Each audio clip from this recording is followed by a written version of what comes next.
Here's how to use song in Instagram videos without copyright. It's very easy to do, so make sure you watch the full video and don't skip any important steps. First, open your Instagram app and log into your account. After that, click on the plus icon and then select the video that you want to upload, or you can simply click on the Reels option if you want to upload a reel. Now you can simply upload any video from your mobile gallery, or you can create a new video here in the Instagram. To create a reel, simply record a video first. After recording your video, here you will be able to view the sign of music.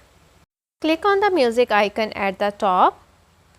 Then from the list, you can select any of the desired song here.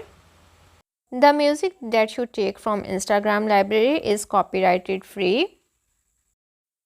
You can add these songs to your videos.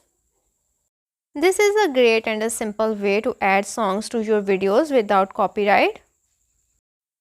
If you like this video, please feel free to share it and subscribe.